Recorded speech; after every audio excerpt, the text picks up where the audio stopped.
जय भीम जय मूल निवासी MNT न्यूज़ नेटवर्क में आपका स्वागत है। आज मैं हूं उत्तर प्रदेश की राजधानी लखनऊ में। उत्तर प्रदेश जो कि देश का सबसे बड़ा राज्य है, लोकसभा की सबसे ज़्यादा सीटें 80 लोकसभा की सीटें इस उत्तर प्रदेश में हैं और यही 80 सीटें देश का प्रधानमंत्री भी तय करती है। इसी उत्तर प्रदेश की राजधानी लखनऊ से डॉक्टर DNNS यादव चुनाव लड़ रहे हैं। डॉक्टर DNNS यादव लोकसभा के चुनाव में उतरे हैं। ये people's party of India democratic के राष्ट्रीय कार्यकारिणी सचिव है और ये उत्तर प्रदेश के प्रभारी भी हैं। डॉक्टर DNNS यादव ये उच्च शिक्षित है, लखनऊ विश्वविद्यालय के वे लॉ फैकल्टी है। काफ़ी सेमिनारों में अंतर्राष्ट्रीय स्तर पर, राष्ट्रीय स्तर पर बहुत सारे सेमिनारों में उन्होंने एक एक्सपर्ट फैकल्टी के रूप में, एक्सपर्ट के रूप में उन्होंने व्याख्यान दिए हैं। उनकी किताबें भी प्रकाशित हुई है और एक शिक्षा के क्षेत्र में और एक आंदोलन के क्षेत्र में एक जाना पहचाना नाम है। हम इस चरण में लखनऊ में उनसे बातचीत करेंगे। सर, सबसे पहले तो MNT न्यूज़ नेटवर्क में मैं आपका स्वागत करता हूं और बधाई देता हूं कि आप लखनऊ जो उत्तर प्रदेश की राजधानी है वहां से आप चुनाव लड़ रहे हैं। जय भीम प्रदीप जी, आपका लखनऊ में स्वागत है। और मैं यहाँ से लखनऊ लोकसभा जो 35 है वहाँ से मैं पीपल्स पार्टी ऑफ इंडिया के कैंडिडेट के रूप में चुनाव लड़ रहा हूँ। और जहाँ तक मेरी पार्टी का सवाल है, जहाँ तक मेरे मात्र संगठन का सवाल है, हमको बड़ा सहयोग मिल रहा है और जीत हार की परवाह किए बिना हम इसको एक फाइट के रूप में ले रहे हैं और मजबूती से लड़ रहे हैं। और मुझे उम्मीद है कि हम अच्छे नतीजे लेकर के आएंगे अपनी पार्टी के लिए। जी सर, आप एक लॉ फैकल्टी हैं, विश्वविद्यालय में आप पढ़ाते हैं। आपका इस शिक्षा क्षेत्र में जाना मानो मतलब आपकी पहचान है। आप उसके पहले कानून के विभाग में भी थे। तो ये सारे क्षेत्र हैं जहाँ पर आपने कार्य किया और राजनीति में ज़्यादातर ऐसे लोग आपके जैसे पढ़े लिखे लोग या जिनको अनुभव ऐसे नहीं दिखाई देते या वो राजनीति में आने के लिए राजनीति में आना नहीं चाहते। लेकिन आपको क्यों ये सारी चीज़ें, क्या कौन सी परिस्थिति आपको महसूस हुई कि आप खुद स्वयं इस क्षेत्र में आना चाहिए? देखिए प्रदीप जी, मैं कानून का विद्यार्थी हूँ तो तमाम सारे कानून मैंने पढ़े। बाबा जी के द्वारा बनाया गया बाबा साहेब का जो भारत का संविधान भी पढ़ा। और एक बार अगर कानून के विद्यार्थी के रूप में कानून की पढ़ाई की जाए तो अनायास मन में आता है कि क्या गलत है, क्या सही है, क्या गैर कानूनी है, क्या कानूनी सम्मत है, क्या संविधान के समक्ष में है, क्या उसके विरोध में है। तो अगर संवेदनशील थोड़ा सा मस्तिष्क होता है तो अगर संविधान के विरुद्ध कोई बातें होती हैं तो उसका विरोध होता है। हम प्रतिनिधित्व करेंगे समाज के उस वर्ग का जो कि समाज का एक कमज़ोर वर्ग रहा है, समाज का एक पिछड़ा वर्ग रहा है, जिसकी लड़ाई बाबा साहेब ने ताज़िंदगी लड़ी और जो उन्होंने हमें भारत का संविधान दिया है। और जब हम देखते हैं कानून के विद्यार्थी के रूप में, जब हम न्याय अन्याय के रूप में देखते हैं और जब हम पाते हैं कि भारतवर्ष की सरकारें, चाहे वो कांग्रेस की सरकार रही हो आज़ादी के बाद, चाहे वो BJP की सरकार रही हो, जब वे संविधान के मुताबिक अपने निर्णय नहीं लेते हैं, कभी कभी लगता भी है कि संविधान की भावनाओं का उल्लंघन किया जा रहा है, संविधान का उल्लंघन किया जा रहा है। और ऐसे में चूँकि ये संविधान सम्मत है कि भारत संविधान के मुताबिक ही चलेगा, तो जहाँ उल्लंघन होता है वहाँ लगता है कि अगर हम लोग समय के साथ अगर नहीं आए, राजनीतिक गवर्नेंस में नहीं आए, पॉलिटिकल गवर्नेंस में नहीं आए, तो वो दिन दूर नहीं है जबकि हमारे संविधान पर संकट आएगा और ये अच्छी बात नहीं होगी हमारे भारत राष्ट्र के लिए। इसलिए मुझे राजनीति में आने के लिए निर्णय लेना पड़ा और हमारी जो पीपल्स पार्टी ऑफ इंडिया है, जो कि भारत के स्तर पर हम लोगों ने गठित की है, जिसके 150 से अधिक कैंडिडेट्स पूरे भारतवर्ष में इस चुनाव में कंटेस्ट कर रहे हैं, सबका अपना एक उसूल है, एक मिशन है कि हम भारत के संविधान के साथ अगर छेड़छाड़ होगी, खिलवाड़ होगा, तो हमारी पार्टी उसको बर्दाश्त नहीं करेगी। जी सर, ये देखा जाता है कि जो कोई सामाजिक आंदोलन में है व्यक्ति, जो नेतृत्व स्तर पर है, उनके पीछे, वो सामाजिक आंदोलन में आने के पीछे कोई ना कोई कारण होते हैं, कोई सामाजिक परिस्थिति होती है। तो आप इस सामाजिक आंदोलन में हैं, राजनीति में हैं, तो आपका जो प्रवास रहा है जीवन का, ऐसी कोई महत्वपूर्ण जो बात है जिसकी वजह से आपको ये लगा कि ये सामाजिक क्षेत्र में जाकर, आंदोलन में जाकर नेतृत्व करना चाहिए? देखिए, जब हम भारत के समाज में आते हैं और भारत के समाज में जब हम वर्ण व्यवस्था को देखते हैं, तो वर्ण व्यवस्था को देखते हैं तो इसमें जो सबसे निचली पायदान की जो व्यवस्था है, जिसको कि शूद्र के रूप में आप देख रहे हैं, तो ये समाज के वो कमज़ोर वर्ग के लोग हैं जो सामाजिक रूप से पिछड़े हुए हैं, आर्थिक रूप से पिछड़े हुए हैं, उनकी शिक्षा नहीं हो रही है। और सामाजिक आर्थिक रूप से पिछड़ना सामाजिक आंदोलन के दौरान हमने देखा। बहुत गरीबी है भारतवर्ष में, बहुत ही पिछड़ापन है।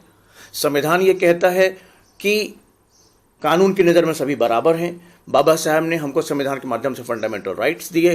संविधान में directive principles of state policy की बात की, और इस directive principles of state policy में ये बात की गई है कि इक्विटेबल डिस्ट्रीब्यूशन होना चाहिए स्टेट वेल्थ का, मतलब जिसकी जितनी आवश्यकता हो उसके मुताबिक उसको समान भागीदारी मिले। लेकिन यहाँ तो ये देखा जा रहा है कि भारत की पूरी संपदा कुछ हाथों में सिमट के रह गई है, मुट्ठी भर लोगों के हाथों में, और हमारी तमाम आबादी, करीब आप मान के चलिए प्रदीप जी, 75-80% के आसपास की आबादी या तो गरीब है, या गरीबी की रेखा के नीचे कर दी गई है, या गरीबी की रेखा के आसपास है। उनकी आमदनी, हमारे भारतवर्ष का योजना आयोग कहता है कि करीब 30% की आबादी गरीबी की रेखा के नीचे है। ये कौन लोग हैं? हमारी नीतियां जो सरकार की हैं, चाहे वो आर्थिक नीतियां हों, चाहे वो गरीबी हटाओ नीतियां हों, ये ज़मीन पर लागू नहीं हो रही हैं। और हमारे देश में आपको ये देखने को मिल जाएगा कि बहुत से ऐसे घर हैं जिनके यहाँ अगर सुबह को चूल्हा जला है तो शाम को चूल्हा नहीं जलता, पोषण नहीं है, खाने को नहीं है, भुखमरी है। और अगर हमारे देश में अगर सामाजिक स्थिति देखें आप, जैसा कि आपने कहा कि समाज की वो कौन सी बातें थी जिसने कि आपको उद्वेलित किया राजनीति में आने के लिए, तो आप देखेंगे कि समाज में बाल मजदूरी इतनी चिंताजनक है। बाल मजदूरी इतनी चिंताजनक है, कहने का मतलब कि बच्चा अभी होश संभालता है बचपन में, और उसके खेलने खाने के दिन होते हैं, और इतनी ज़्यादा गरीबी है, आर्थिक संकट है कि माता पिता उनका बोझ नहीं उठा पाते, और वो बच्चा गरीबी में मजदूरी करता है, अपना पेट पालता है, अपने माता पिता का पेट पालता है, और पढ़ाई का तो मतलब ही नहीं है। पढ़ाई का तो मतलब ही नहीं है। तो जब पढ़ाई का कोई मतलब नहीं है, उसे मजदूरी करनी है, पेट पालना है, जब जीवित रहेगा तब न पढ़ेगा। तो अभी तो उसके सामने जीवन का संकट है। और ऐसे में बाल मजदूरी में कल्याण शतार्थी को विश्व पहचान देता है, नोबेल प्राइज देता है। तो आप समझ सकते हैं कि ऐसी कैसी सामाजिक स्थिति है कि आज की तारीख में अगर हमारी बच्चों की करीब अगर 60% आबादी अगर बाल मजदूरी में है, तो ये बच्चे तो कल पढ़ नहीं पाएंगे, रोज़गार नहीं कर पाएंगे, और ऐसे कंधों पर हमारे भारत का भविष्य क्या होगा, ये हमारी सामाजिक चिंता है, जिसको लेकर के हम निकले हैं कि हम अथक प्रयास करेंगे और दूर करेंगे इस सारी व्यवस्था को अपने समाज में। जी, पीपल्स पार्टी ऑफ इंडिया के गठन की प्रक्रिया में आप थे, आप ये पार्टी बनाई। आमतौर पर यह चर्चा होती है कि जो भी नई पार्टी बनती है वो चुनाव को सामने लेकर बनती है। जी। तो क्या आपके पार्टी की तरफ भी इसी ढंग से देखा जाए, या कोई अलग कारण है पीपल्स पार्टी ऑफ इंडिया बनाने के पीछे, क्या कारण है?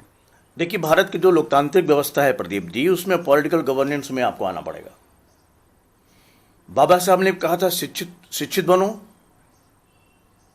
संगठन में रहो और संघर्ष करो। संघर्ष किस लिए? पॉलिटिकल गवर्नेंस के लिए।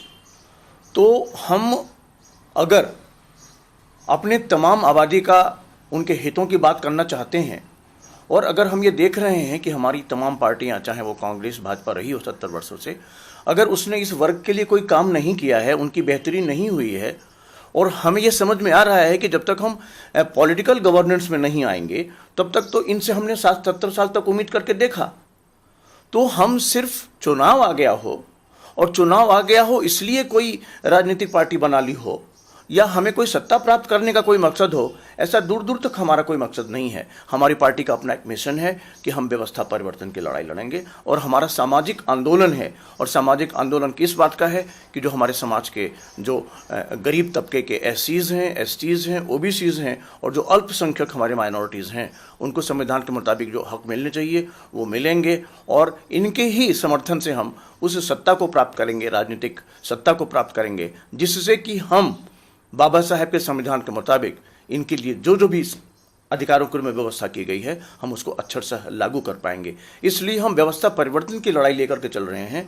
महज एकाध चुनाव लड़ लेना या महज सत्ता प्राप्त कर लेना, इसलिए पार्टी बना लेना, ये हमारा मकसद नहीं है। ये हमारा आंदोलन है और ये पार्टी का आंदोलन अभी चलेगा। और ऐसा भी नहीं है कि हम अगर लोकसभा चुनाव लड़ लेंगे तो इसके बाद हम खाली बैठ जाने वाले हैं। नहीं, ये हमारी लड़ाई है। जीत हार की परवाह हम नहीं कर रहे हैं। इसके बाद हम देखेंगे कि हमारे बिहार में लोकसभा का विधानसभा चुनाव ड्यू हैं, हम इसके बाद वहाँ लगने वाले हैं। दिल्ली में विधानसभा के चुनाव होने वाले हैं प्रस्तावित, मेरा ख्याल है 2021 में होंगे, 20 में होंगे, हम वहाँ लगने वाले हैं। 2022 में हमारे जो विधानसभा के चुनाव उत्तर प्रदेश में होंगे, हम वहाँ लगने वाले हैं। और लड़ाई हमारी ये है सामाजिक आंदोलन का कि समाज में संविधान के मुताबिक जो जो जो अधिकार हमारे लोगों को दिए गए हैं वो अधिकार उन्हें सुनिश्चित करने की लड़ाई है। और हमें ये समझ में आ गया है कि जब तक हम खुद सत्ता में नहीं आएंगे हमको ये सरकारें हमारे अधिकार नहीं देंगी। आपकी जो पार्टी है people's party of India democratic, ये सामाजिक कार्यकर्ताओं ने आपने बनाई। आपने 30-35 साल हो गए, 40 साल हो गए आप सामाजिक जीवन में हैं। जी जी। तो जिन लोगों ने, आप लोगों ने ये पार्टी बनाई, उन्हीं लोगों ने पहले बसपा भी बनाई थी। जी। तो ये बसपा है, उसके पहले आरपीआई थी। जी। आरपीआई है, बसपा है, और अब ये पीपीआईडी है। जी। तो इन पार्टियों के बीच आप कैसे भेद करते हैं, कैसे फ़र्क देखते हैं? और ये पार्टी पहले पीपीआई और बसपा है और आरपीआई है, ये दोनों होते हुए भी आप क्यों ये पार्टी, मतलब क्या फ़र्क है और क्यों ये ज़रूरत लगी आपको? देखिए प्रदीप जी, ज़रूरत इसलिए लगी कि जो हमारा सामाजिक आंदोलन है, जो हमारा बाम सेफ का आंदोलन है, वो हमारा लगभग 40 साल से ऊपर का आंदोलन हो चुका। और ठीक कह रहे हैं आप, जो बसपा है, Bahujan Samaj party, balm safe के आंदोलन से ही निकल कर सामने आई। माननीय कांशीराम जी इसको लेकर के आए। लेकिन जब ये बसपा बनी तो हमारा बाम सेफ का सहयोग रहा और उसकी वजह से जो भी राजनीतिक उपलब्धियां बहुजन समाज पार्टी को रहीं सभी जानते हैं। लेकिन वक्त के साथ जब ये देखा गया कि ये चाहे वो आरपीआई हो, चाहे वो बसपा हो या अन्य दूसरे हमारे समाज की जो पार्टियां हैं, जब ये देखा गया कि ये राजनीति के नाम पर महज राजनीतिक सत्ता प्राप्त करने तक इनका मकसद सिमट करके रह गया और जो हमारा सामाजिक आंदोलन था जिसमें हम SC, STs, OBCs, माइनॉरिटीज़ को उनका हक दिलाने को लेकर के चले हुए थे, और जब हमने देखा कि ये हमारा वोट प्राप्त करके अपने मकसद से भटक गए हैं और संविधान का जो हमारा बाबा साहब का जो मकसद है उससे वो लोग उसको पूरा करने में कोई भी प्रयास नहीं कर रहे हैं, तो उसमें हमारे सामाजिक आंदोलन के पुरोधा हैं, जो हमारे चिंतक हैं, उनको ये लगा कि अगर हमारे सामाजिक आंदोलन से निकली हुई कोई राजनीतिक पार्टी अगर बाबा साहेब के मूल्यों से भटक गई है तो इसके पहले कि हमारा आंदोलन जो 40 वर्ष से अधिक का है उसके सारे मतलब मेहनत बेकार चली जाए,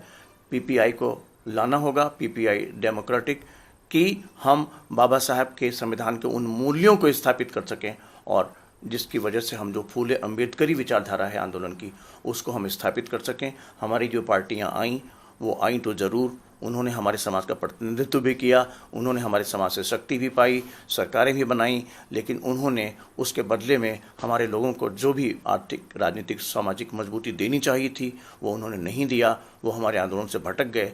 तो ऐसे में हमको ये पार्टी बनाने की ज़रूरत पड़ी। लोग कहते भी हैं कि इस तरह का कि हम लोगों ने पार्टी बना करके हम उनको कमज़ोर कर रहे हैं, बसपा को कमज़ोर कर रहे हैं, लेकिन जो हमारा पार्टी का जो थिंक टैंक है या जो हमारे संगठन के जो हमारे पुरोधा हैं, जो हमारे विचारक हैं, उनका अपना ये मानना है कि पिछली जो लोकसभा की लड़ाई हुई थी उस लोकसभा की लड़ाई में तो बसपा शून्य हो गई थी, तो जब वो खुद ही शून्य हो गई है तो अब हम उसको शून्य को क्या हम उनके वोट काटेंगे, बल्कि जब वो शून्य हो गए तो हमारे समाज को ये लगा कि वो शून्य होने का मतलब ये हुआ कि हमारा आंदोलन कमज़ोर हो रहा है। तो इसलिए हम अपनी लड़ाई लड़ करके हम अपने रूप में अपने मतदाताओं की शक्ति के बूते पर स्थापित होना चाहते हैं। हम यहाँ पर किसी को कमज़ोर करने नहीं आए हैं, बस हम इतना आगाह करने आए हैं कि आप अपने आंदोलन से भटक गए हैं और हम उस आंदोलन को जारी रखेंगे और हमने अपने मतदाता को विश्वास दिलाएंगे, अपने समाज को, कि आपका आंदोलन कमज़ोर नहीं हुआ है। आप राजनीतिक मिशन की बात कर रहे हैं, राजनीतिक आंदोलन की बात कर रहे हैं, लेकिन कोई भी राजनीतिक मिशन या आंदोलन अपने मैनिफेस्टो के बगैर नहीं चल जी सकता। जी तो क्या पीपल्स पार्टी ऑफ इंडिया का भी कोई मैनिफेस्टो है? अगर है तो क्या मुद्दे हैं उसके? जी, पीपुल्स पार्टी ऑफ इंडिया का बहुत अच्छा हम लोगों ने मैनिफेस्टो बनाया है और इस मैनिफेस्टो में बहुत ही महत्वपूर्ण बातें हैं। जहाँ तक शुरुआत करें, हम उसको ब्रीफ में आपको बताएंगे, क्योंकि हमारी पार्टी का मैनिफेस्टो करीब, अगर आप देखना चाहेंगे तो 3 4 5 पन्ने का मैनिफेस्टो हो जाएगा, लेकिन हम उसको ब्रीफ में आपको बताएंगे। सबसे पहला जो मुख्य बिंदु हमने अपने मैनिफेस्टो में लिया है कि हम संवैधानिक व्यवस्था को अक्षरशः लागू करेंगे। संवैधानिक व्यवस्था को अक्षरशः लागू करने का मतलब ये हुआ कि संविधान है, संविधान के प्रियम्बल में अगर धर्मनिरपेक्ष राष्ट्र की बात की गई है तो हम धर्मनिरपेक्षता को लागू करने पर बल देंगे। अगर सोशलिस्टिक पैटर्न ऑफ गवर्नेंस की बात की गई है संविधान में, तो हम यह सुनिश्चित करेंगे कि सोशलिस्टिक पैटर्न ऑफ गवर्नेंस हो। अगर कहीं से भी, जैसा कि देखा जा रहा है कि हमारी नौकरियों को, हमारे उद्योगों को, हमारे रेलवे स्टेशंस को, हमारे हवाई अड्डों को और सारे संस्थानों को, ऐसे जो पब्लिक इंस्टीट्यूशंस हैं, उनको निजी हाथों में दिया जा रहा है। और निजी हाथों में दिए जाने का मतलब कि कहीं ना कहीं से हम पिछले दरवाजे से पूंजीवादी व्यवस्था को हम भारत में लाने की एक साजिश कर रहे हैं, जिसका कि संविधान विरोध करता है। पीपल्स पार्टी ऑफ इंडिया भी अपने मैनिफेस्टो के माध्यम से इसका विरोध करती है कि हम निजी संस्थानों को नहीं आने देंगे, पूंजीवादी व्यवस्था का विरोध करेंगे और जो हमारे पब्लिक इंस्टीट्यूशंस हैं हम उनको मजबूत करेंगे और स्थायी करेंगे। तो ये तो हमारा संवैधानिक पक्ष हो गया। दूसरा, जहाँ तक शिक्षा का प्रश्न है, तो शिक्षा के प्रश्न में हम शिक्षा को मजबूती प्रदान करेंगे, चाहे वो हमारी क्या कहते हैं कि माध्यमिक शिक्षा हो, चाहे हमारी प्राइमरी शिक्षा हो, बुनियादी, चाहे हमारी उच्च शिक्षा हो। आप इसमें देख रहे होंगे कि शिक्षा के क्षेत्र में भी दोहरी शिक्षा व्यवस्था कर दी गई है। प्राइवेट इंस्टीट्यूशंस हैं, पब्लिक इंस्टीट्यूशंस हैं। प्राइवेट इंस्टीट्यूशंस में तो धनी और रईसों के बच्चे जाएंगे, हमारे बच्चे तो नहीं जाएंगे। और जो हमारे नगर पालिका के स्कूल हैं, सरकारी स्कूल हैं, हिंदी मीडियम स्कूल हैं, सिमट के रह गए हैं। हमारे बच्चे जो गरीब हैं, कमज़ोर वर्ग के हैं, वो अधिक से अधिक इन्हीं स्कूलों में जाने की क्षमता रखते हैं। और यहाँ की पढ़ाई की व्यवस्था भी बहुत अच्छी नहीं है। कॉन्वेंट एजुकेशन स्कूल के मुकाबले बिल्कुल हम पिछड़ जाते हैं। और जब प्रतिस्पर्धा की बात आती है तो अंग्रेजी को तवज्जो देता है हमारा सिस्टम, और हमारे जो हिंदी के बोलने वाले बच्चे या इन सरकारी स्कूल में पढ़ने वाले बच्चे मेधावी होने के बावजूद वो प्रतिस्पर्धा में पिछड़ जाते हैं। हम इसको रोकेंगे। कृषि के क्षेत्र में भी हमारा क्या कहते हैं कि हमारा मैनिफेस्टो पार्टी का रहता है कि हम जो कृषि की नीतियाँ हैं, इस कृषि की नीतियों में भारी संशोधन करने जा रहे हैं। जो मिनिमम सपोर्ट प्राइस है जो हमारे किसान को मिलना चाहिए, क्योंकि आप देखेंगे कि 70% आबादी हमारी गांव में रहती है और 70% आबादी और कोई नहीं है, हमारे समाज के ही लोग हैं। तो मेहनत ये होता है कि इतना मेहनत करके हमारे किसान, हमारे भाई किसान इतना मेहनत करके उत्पादन करते हैं, और उनके उत्पादन के बाद अगर उनको उनकी लागत की कीमत भी नहीं मिली तो आप देखते होंगे कि उनकी आत्महत्या करने की नौबत आती है। और ये आत्महत्या करने की नौबत जो आती है हमारे सरकारों की जो गलत नीतियां हैं, गलत कृषि नीतियां हैं, गलत आर्थिक नीतियां हैं, उसकी वजह से होता है। तो हम कृषि आधारित जो उद्योग होगा उसको हम बढ़ावा देंगे, वही हमारा बुनियादी उद्योग है। और जैसा कि हमने आपको बताया, निजी क्षेत्र को हम मतलब जो है उसको रोकने वाले हैं, तो हम कृषि उद्योग को बढ़ावा देने वाले हैं। महिलाओं की बात है और बालिकाओं की बात है, तो हम समाज में स्त्रियों की सुरक्षा के बारे में बहुत ही मजबूत नीतियां लागू करेंगे, क्योंकि इधर हमने देखा है कि समाज में स्त्रियों की सुरक्षा के बहुत से मामले जैसे आए, उनके बलात्कार के मामले आए, उनके रोजगार के मामले आए, जहां पर उनके साथ दोहरा बर्ताव किया जाता है, जो हमारी सरकारों की पितृसत्तात्मक नीति है, हम उसको भी रोकेंगे।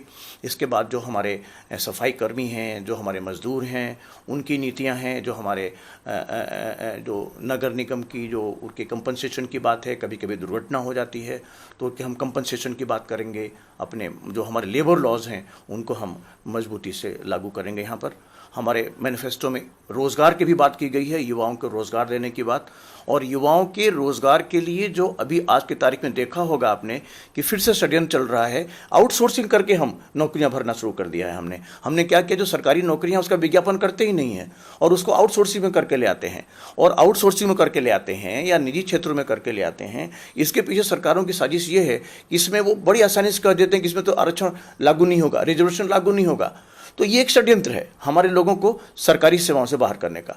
और ये आप अपने चैनल के माध्यम से संदेश जरूर दीजिएगा प्रदीप जी, कि ये जो हमारे समाज को जो आरक्षण की व्यवस्था संविधान देता है, ये सिस्टम या सरकारें न समझे कि वो हमारे पर कोई एहसान कर रही हैं। ये एहसान नहीं है उनका, ये हमारा संवैधानिक अधिकार है और ये हमारा संवैधानिक अधिकार उन्हें देना पड़ेगा। और ये हमारा संवैधानिक अधिकार अगर उन्होंने देने में कोई मतलब आनाकानी की, तो जाहिर सी बात है कि हमारा समाज सड़कों पर आए बिना नहीं रह पाएगा। क्यों कि ये जो संवैधानिक व्यवस्था है ये फंडामेंटल राइट है, और ये फंडामेंटल राइट में बाबा साहब को उस हालात में देना पड़ा जब देखा गया कि समाज में वर्ण व्यवस्था के कारण हमारे जो मूल निवासी वर्ग के लोग थे उनके साथ बहुत शोषण हुआ, पढ़ने नहीं दिया गया, समाज में आगे नहीं आने दिया गया। तो आरक्षण की व्यवस्था तो ये है ना कि हम सरकारी नौकरियों में आरक्षण दे करके उन्हें हम मुख्य धारा में ले आएंगे, जिससे कि जो सदियों से आरक्षण हुआ है वो हम समाज के उन लोगों से कंधा मिला के चल सके। तो हमारा मैनिफेस्टो ये भी कह रहा है कि आरक्षण के संदर्भ में जो भी आउटसोर्सिंग की नीतियां हैं, जो भी निजी सरकार उसमें देने की नीतियां हैं, हम इन सब को ख़त्म करेंगे और सही मायनों में जो आरक्षण की व्यवस्था है उसको हम लागू करेंगे। और आप देखेंगे 70 वर्षों में आप 27% ओबीसी के आरक्षण की बात करते हैं, 21% एससी के आरक्षण की बात करते हैं, लेकिन अभी आप सरकारी नौकरियों में देखें तो बमुश्किल 5 या 6% ओबीसी के प्रतिनिधित्व है और बमुश्किल 7 या 8% हमारे एससी का प्रतिनिधित्व है। संविधान की ऐसी मंशा तो नहीं थी, लेकिन ये संविधान की मंशा को डिफीट करने के लिए सरकारों का षड्यंत्र है और ये हम अपने समाज को बता देना चाहते हैं और इसी से हम अपने समाज का समर्थन मांगते हैं, जिससे कि हम वहाँ पर जाकर के इन नीतियों को लागू कर सकें। और इसी मैनिफेस्टो में हम लेकर के आए हैं कृषि की नीतियाँ, रोजगार की नीतियाँ, पढ़ाई की नीतियाँ और संविधान को लागू करने की नीतियाँ और हाँ, आर्थिक नीति भी हमारी है। बाबा साहेब की हमारी आर्थिक नीति थी कि हम सोशलिस्टिक पैटर्न ऑफ गवर्नेंस की बात करेंगे, कैपिटलिस्टिक पैटर्न ऑफ गवर्नेंस की बात नहीं करेंगे। हमारे संविधान में साफ साफ लिखा हुआ है कि as far as our economic policies are concern we are going for socialistic pattern of governance. लेकिन संविधान में लिख तो दिया है, लेकिन हमारी जो सरकारें हैं इन लोगों ने क्या कर दिया, लिबरलाइजेशन कर दिया, प्राइवेटाइजेशन कर दिया, ग्लोबलाइजेशन कर दिया। उसमें क्या हुआ, कुटीर उद्योग खत्म हो गए, उसमें क्या हुआ, गृह उद्योग खत्म हो गए, उसमें जो लघु उद्योग थे, स्मॉल स्केल इंडस्ट्रीज थी, उन सब ने दम तोड़ दिया। और इसमें आप देखते हैं कि कभी चाइना से कुछ बन के चला रहा है, कभी फ्रांस से कुछ बन के चला रहा है। तो जो हमारे कुटीर उद्योग हैं, जो हमारे गृह उद्योग हैं, तो चौपट कर दिया आपने। वो तो चौपट कर दिए तो धीरे धीरे आप क्या कर रहे हैं कि समाज को संविधान से कुछ छेड़छाड़ किए बिना आप जो है पिछले दरवाजे से आप तो पूंजीवादी व्यवस्था को ला रहे हैं यहाँ पर। ये तो संविधान का सीधा उल्लंघन है। ये हमारे मूल निवासी समाज को समझना पड़ेगा, क्योंकि हम इसको रोकना चाहते हैं और इसको रोकने के लिए, इस आर्थिक नीतियों के लिए सामाजिक आर्थिक गैर बराबरी इतनी मतलब चिंतनीय न हो जाए, इसके पहले कि हमारे देश में पूंजीवादी व्यवस्था अपना प्रभुत्व स्थापित कर ले, हम उसको रोकने की कोशिश करेंगे। ये इसलिए हमारे मैनिफेस्टो में ये भी है कि हम आर्थिक नीतियाँ जो भी अब तक हैं सरकारों की, हम सरकार बनाने के बाद उसका पुनर्निर्धारण करेंगे। हम पुनर्निर्धारण करके हम संविधान के मुताबिक जो हमारी आर्थिक नीतियाँ हैं उसके मुताबिक हम देश को संचालित करेंगे। जी, आपने आर्थिक नीतियों की बात की, संविधान की बात आपने की है। संविधान में आपने ओबीसी के बारे में भी बताया, लेकिन संविधान में जो 340वां कलम है, आर्टिकल है, उसमें ओबीसी के स्थिति का जायजा लेने का शायद कोई उसमें आप उस कानून के ज्ञाता है। तो मेरी पढ़ाई के अनुसार उसमें ओबीसी के बारे में कुछ बताया गया है कि उनकी स्थिति का जायजा ले, और ओबीसी की बार बार ये मांग है कि उनकी जनगणना कराई जाए, उनके आंकड़े पता हो, लेकिन ये नहीं हो रहा है। आपकी पार्टी इसके ऊपर क्या कदम उठा रही है? बहुत अच्छा सवाल किया प्रदीप जी आपने कि जो हमारी पार्टी है संविधान में, जैसे कि ओबीसी है, जो अन्य पिछड़े वर्ग हैं, तो अन्य पिछड़े वर्गों के लिए पिछड़े वर्ग आयोग का गठन करना, पिछड़े वर्ग आयोग का गठन करने के लिए फिर इनकी सामाजिक आर्थिक परिस्थितियों का आकलन करना, उसका शोध करना, शोध करके फिर ये सुझाव देना कि इस समाज की बेहतरी के लिए सरकारें क्या करें। लेकिन प्रदीप जी ये तभी संभव हो पाएगा जब हमारी सरकारों की नीतियां, मतलब जो उसकी जो क्या कहते हैं कि नीयत में कोई खोट ना हो। लेकिन उनकी नीयत में खोट साफ साफ नजर आ रहा है कि आप ओबीसी की किसी जनगणना के आधार पर आप उनकी सामाजिक और आर्थिक नीतियों का निर्धारण करके अगर आप ईमानदारी से आरक्षण देना चाहते हो, तो जब आप देखना चाहते हो कि भारतवर्ष में ओबीसी की जनगणना कितनी है, कितनी संख्या है, तो आपने आजादी के बाद तो कभी जनगणना कराने की जरूरत नहीं समझी आपने। और जिस जनगणना को आधार बताते हो आप, वो जनगणना 1931 की है, 1931। जब आप अंग्रेजों के गुलाम थे तो उस समय अंग्रेजों ने जातिगत जनगणना कराई थी वर्ष 1931 में, और उसके बाद से लेकर के आप 31-70 साल उधर देख लीजिए, करीब 80-90 साल होने जा रहे हैं। हमारी भारत की सरकारों ने कोई जनगणना कराने की जरूरत नहीं समझी। इसके बावजूद कि राजनीतिक पार्टियों के और दूसरों की डिमांड के बावजूद, भारत में लोगों की मांग के बावजूद भी आपने जातिगत गणना कराने की जरूरत नहीं समझी। मनमोहन सिंह जी की सरकार थी तो उस समय संसद में प्रस्ताव आया था, तो उन्होंने इस बात के लिए कमिटमेंट तो किया था कि हम जनगणना कराएंगे, जातिगत जनगणना कराएंगे, लेकिन हो सकता है वो उनका चालाकी भरा कदम रहा हो और बाद में तो उनकी सरकार ही चली गई। और जो दूसरी सरकार अभी आई है, भाजपा की सरकार आई है, अब भाजपा के तो जो सरकार में जो प्रधानमंत्री हैं वो तो दावा करते हैं कि वो तो पिछड़े वर्ग के ही हैं। इसके बावजूद भी उनके मन में या उनकी सरकार के मन में कहीं से कोई ऐसी ईमानदार नियत नहीं आती कि हमें जातिगत आधार पर जनगणना करानी चाहिए। और सबसे बड़ी जो बात है, जो कि अपने आप में कॉन्स्टिट्यूशनली गलत होनी चाहिए थी, मंडल कमीशन बनाया गया, ओबीसी को आरक्षण देने के लिए बनाया गया, 80 के दशक में बनाया गया। और उस समय 80 के दशक में मंडल कमीशन को जब अध्ययन करके ओबीसी को आरक्षण देने के लिए जब संस्तुति देनी थी, तो पता चला कि उन्होंने जो आंकड़े निकाले ओबीसी के, वो 1931 वाले थे। तो 1931 के जनगणना के आंकड़े निकाल करके आप वर्ष 2019 में 50 वर्ष बाद अगर कोई संवैधानिक व्यवस्था के अंतर्गत अगर आरक्षण देने की बात कर रहे हो तो आंकड़े तो त्रुटिपूर्ण हो गए।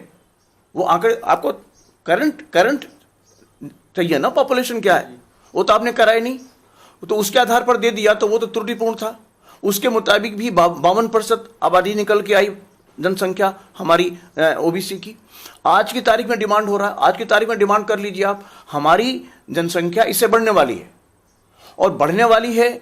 ये जो है हमारी जो सरकारें हैं ये उसे नहीं देखना चाहती। क्यों? कि फिर इससे कि हमारे इसमें एक जागरूकता आएगी, एक डिमांड बढ़ेगी, एक दबाव बढ़ेगा। और होना भी चाहिए, क्योंकि जब आरक्षण की बात की जाती है तो यहाँ पर यही कहा गया है कि हम आपको in proportion of your population हम आपको उसमें प्रतिनिधित्व देंगे। प्रतिनिधित्व का मतलब, आरक्षण का मतलब ये नहीं कि कोई आप मुझे हम भीख दे रहे हैं या कोई एहसान कर रहे हैं। प्रतिनिधित्व का मतलब कि शासन प्रशासन में हमारी जनसंख्या के मुताबिक हमारी आनुपातिक प्रतिनिधित्व, वो भागीदारी हमको मिलनी चाहिए। वो हमको डिनाई हो रहा है और वो जनगणना नहीं कर रहे हैं। तो इसके पीछे साजिश है कि हमारी उतनी जनगणना आएगी तो हम अपना उतना प्रतिनिधित्व मांगेंगे, तो उनके लिए मुश्किल आएगी। तो टालो टालो टालो वाली बात चल रही है, लेकिन हम इसे ज़्यादा दिन टलने देने वाले नहीं हैं। एक बार हम सड़क पर आ गए ना तो जनगणना तो करवा के मानेंगे। जी, ये जो जनगणना का मुद्दा बार बार उठ रहा है, आपने कहा कि जो प्रधानमंत्री है खुद को पिछड़े बता रहे, लेकिन उन्होंने तो जो संसद है अभी की लास्ट सेशन है उसमें जनरल वर्ग के लिए, सामान्य वर्ग के लिए, जो गैर SC ST OBC माइनॉरिटी का वर्ग है, हालांकि उनके लिए 10% आर्थिक आरक्षण देने की बात कही। क्या ये आर्थिक आरक्षण जितना जल्दी निर्णय लिया और जैसा प्रवैया बाकी पार्टियों का इसको लेकर रहा आर्थिक आरक्षण का, ये तो आर्थिक आरक्षण को लेकर आपकी पार्टी, आप खुद जो संविधान के विशेषज्ञ भी है, तो आप इसके तरफ कैसे देखते हैं? देखिए, जहाँ तक आर्थिक आधार पर आरक्षण की बात है, जहाँ तक संविधान की बात की जाए तो संविधान में आर्थिक आधार पर आरक्षण देने की कोई ऐसी व्यवस्था थी नहीं। जो व्यवस्था थी वो सोशियो एजुकेशनल, सामाजिक शैक्षणिक जो पिछड़ापन था उसको लेकर के आरक्षण की व्यवस्था संविधान में मूल रूप में की गई। लेकिन अभी जैसा कि आपने देखा, आप भी समझ रहे हैं, समाज के सभी लोग समझ रहे हैं, जितनी मतलब तेज़ी से उसको संशोधन करके संविधान का संशोधन करके जो आरक्षण व्यवस्था की गई, इसके पीछे मूल भावना जो है वो राजनीति है। राजनीतिकरण किया गया इस 10% आरक्षण का। और मैं आपको ईमानदारी से बताऊं कि इसके देने के पीछे भी उनकी मंशा यही है कि जो वाकई में जो वहाँ पर ज़रूरतमंद होंगे, यहाँ पर तो वही फ़ायदा उठाने वाले हैं जो ऑलरेडी पहले से सक्षम हैं। और अगर जो चीज़ संविधान की भावनाओं के अनुरूप नहीं है, मेरा ख्याल है कि संविधान में इसके लिए पटिशन भी सुप्रीम कोर्ट में दाखिल किए गए हैं और बहुत से मामले हमारे सुप्रीम कोर्ट के आगे विचाराधीन है इसकी संवैधानिकता देखने के लिए कि किस हद तक ये जो मतलब व्यवस्था की गई 10% की वो संवैधानिक है या असंवैधानिक है। और जैसे कि आपने एक चर्चा की कि आरक्षण की बात आया, हमारे मोदी जी हैं, पिछड़े वर्ग के हैं, मुझे याद आता है मुझे याद आता है कि जब मंडल कमीशन की लड़ाई हम लोग लड़ रहे थे और मंडल कमीशन की लड़ाई लड़ रहे थे और मंडल कमीशन की लड़ाई बहुत मजबूती से समाज में स्थापित होने जा रही थी, तो हमारे उस मंडल कमीशन की पिछड़ों की लड़ाई को काउंटर करने के लिए, उसको मतलब जो है अस्त व्यस्त करने के लिए, कमज़ोर करने के लिए, मुझे याद आता है कि मोदी जी के जो नेता थे आडवाणी जी, उन्होंने कमंडल यात्रा निकालनी शुरू करी और मुझे याद आता है उसके सारथी तो मेरा ख्याल है मोदी जी ही बने थे। तो अब इस तरह से पिछड़े वर्ग का होते हुए भी उन्होंने हमारे पिछड़े वर्ग की लड़ाई को कमज़ोर किया। इसकी टीस तो हमारे मन में रहती है, इसकी पीड़ा हमारे मन में है और हमारे जो पिछड़े वर्ग के जो हमारे साथी हैं उनके मन में भी इसकी पीड़ा है कि कम से कम अगर आप दावा करते हैं कि पिछड़े वर्ग के हैं तो कम से कम आपको एक अपना मत तो व्यक्त करना चाहिए था कि आप वाकई अगर हैं तो हमारे हितों की रक्षा कब करेंगे। आप पिछड़े वर्ग का होने के नाते आप वोट तो मांगते हैं, दावा करते हैं कि हमको वोट मिलना चाहिए, परेशान किया जा रहा है, लेकिन आपने तो इसमें अहम भूमिका निभाई मंडल को कमंडल से काउंटर करने का, तो वो अपने आप में वो चिंता टीस आज भी बनी हुई है हम लोग के मन में। सर, आप ये बार बार बता रहे हैं कि संविधान के मुद्दों की बात आप कर रहे हैं, व्यवस्था की बात कर रहे हैं, आपका मैनिफेस्टो भी यही सब बताता है। आप लखनऊ से अभी चुनाव लड़ रहे हैं, तो लखनऊ, ये तो देश की सभी लोगों की दृष्टि इस लखनऊ पर है। लखनऊ का जो क्षेत्र है, तो उस क्षेत्र के लिए आप एक सांसद के रूप में क्या करना चाहेंगे? जी प्रदीप जी, इसका मैं अपने आप को थोड़ा सा मतलब ठीक है, हमारे अंदर हमारी पार्टी ने विश्वास व्यक्त किया, हमारे मातृ संगठन ने विश्वास व्यक्त किया और हमको इस बात का अवसर दिया कि आप लखनऊ से कंटेस्ट करें। और नामांकन के बाद, नामांकन तक तो मुझे थोड़ा सा मतलब ठीक है, साइकोलॉजिकल होता है, जबकि मुझे पार्टी का पूरा सपोर्ट है, संगठन का पूरा सपोर्ट है, मनोबल बना रहता है, लेकिन फिर भी एक थोड़ा सा साइकोलॉजिकल होता है क्योंकि हमारे अंदर इस बात का एक कश्मकश है परफॉर्म करने का कि हमारा पहला चुनाव है, हमारा भी पहला चुनाव है, हमारी पार्टी का भी पहला चुनाव है और हमने इसको प्रतिष्ठा के रूप में लिया हुआ है, 150 सीटों पर चुनाव लड़ रहे हैं। तो थोड़ा सा मन में एक रहता है कि हमें मतलब एक बेचैनी रहती है, डर तो नहीं रहता है, एक बेचैनी रहती है कि हमें अच्छा परफॉर्म करना है और मैं अच्छा परफॉर्म कर भी रहा हूँ। पार्टी संगठन का सहयोग है, मातृ संगठन का सहयोग है। मैं अच्छा परफॉर्म इसलिए भी कर रहा हूँ कि जो यहाँ के लोकल न्यूज़पेपर्स हैं, जैसे टाइम्स ऑफ इंडिया है, नव भारत टाइम्स है, पायनियर है, हिंदुस्तान है, उसमें कवरेज मिल रही है कि पीपुल्स पार्टी ऑफ इंडिया ने लखनऊ में मोस्ट एजुकेटेड कैंडिडेट खड़ा किया है। टाइम्स ऑफ इंडिया ने तो ये निकाला था कि know your candidates, and out of all the candidates, 15 जो कैंडिडेट्स बचे हैं उसमें कम से कम उन्होंने दिखाया कि he is the most educated candidate. Even जो 4-5 लोगों को प्रमुखता दी गई उसमें मुझे भी स्थान मिला, इसका मुझे मतलब गर्व है और मैं अपने पार्टी संगठन को इस बात का पूरा भरोसा दिलाना चाहता हूं कि मैं मजबूती से लड़ाई लड़ूंगा और अपने जो हमारे अंदर पार्टी संगठन ने आस्था व्यक्त की है उसको मैं स्थापित करूंगा।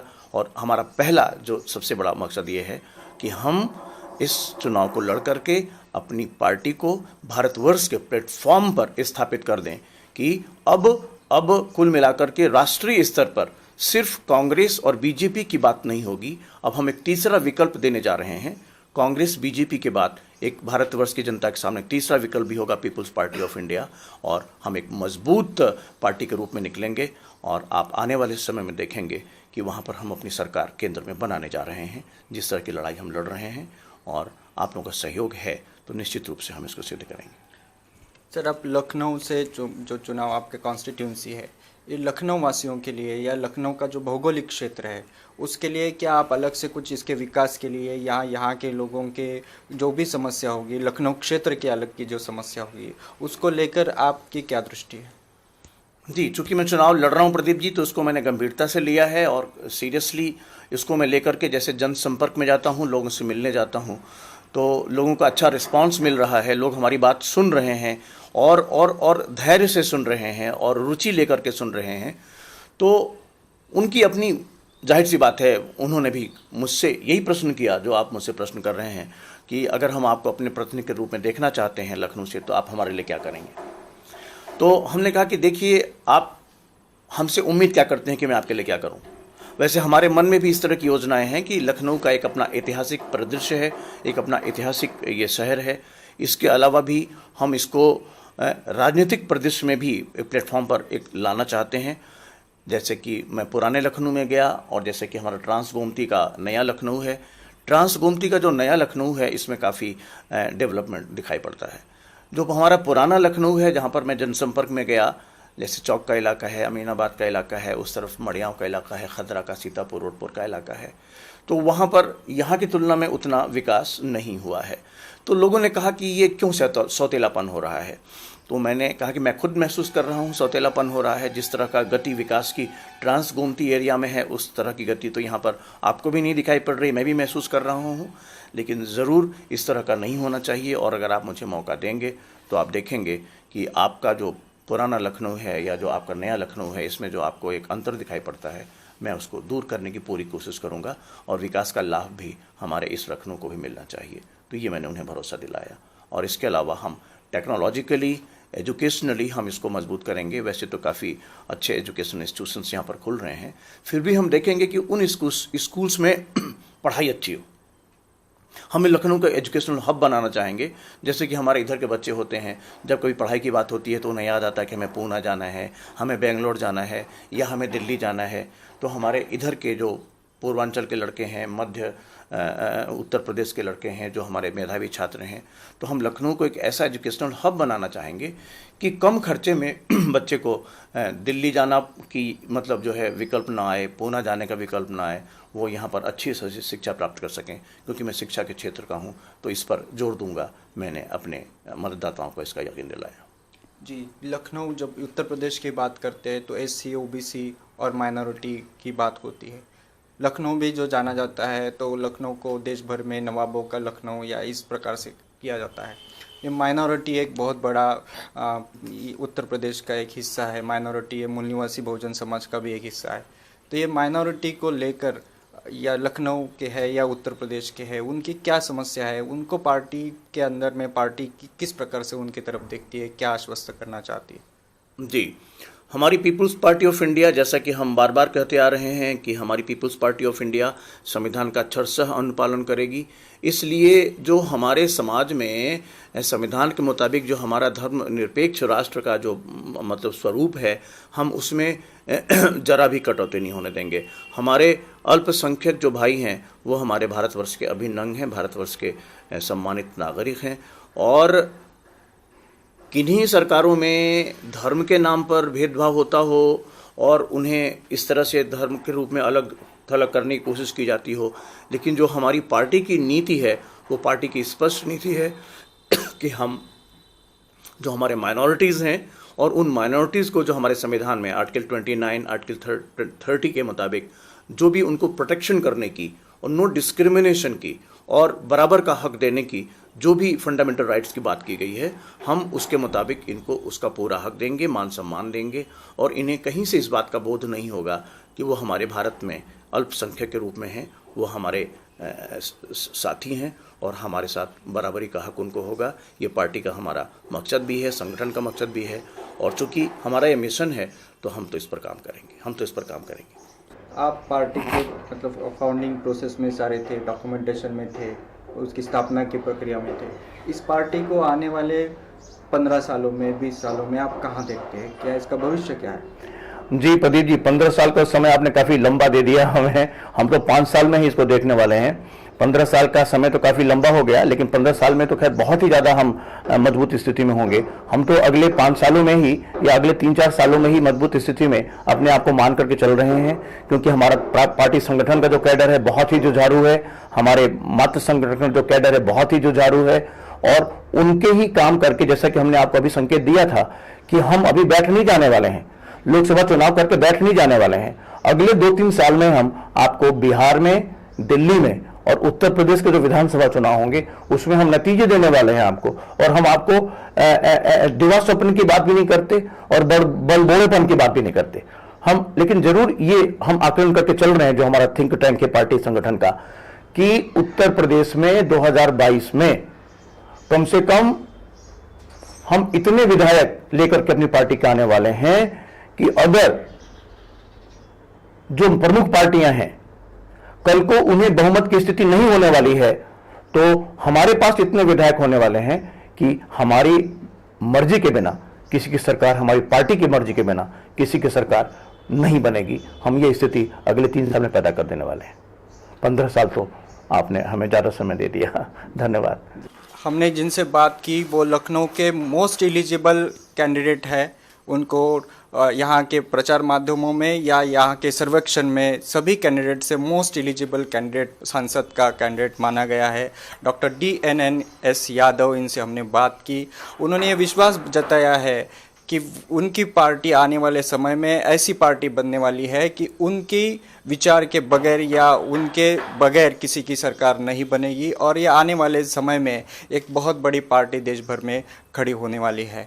ये पार्टी उत्तर प्रदेश में SC, OBC और माइनॉरिटी को आश्वस्त कर रही है और महिलाओं को भी आश्वस्त कर रही है। इनके पार्टी का एक बहुत बड़ा अच्छा मैनिफेस्टो लेकर वो आए हैं और ये उत्तर प्रदेश देश भर में 150 सीटों से ज़्यादा चुनाव लड़ रहे हैं। मैं Pradeep Sushila, MNT news network के लिए उत्तर प्रदेश की राजधानी लखनऊ से।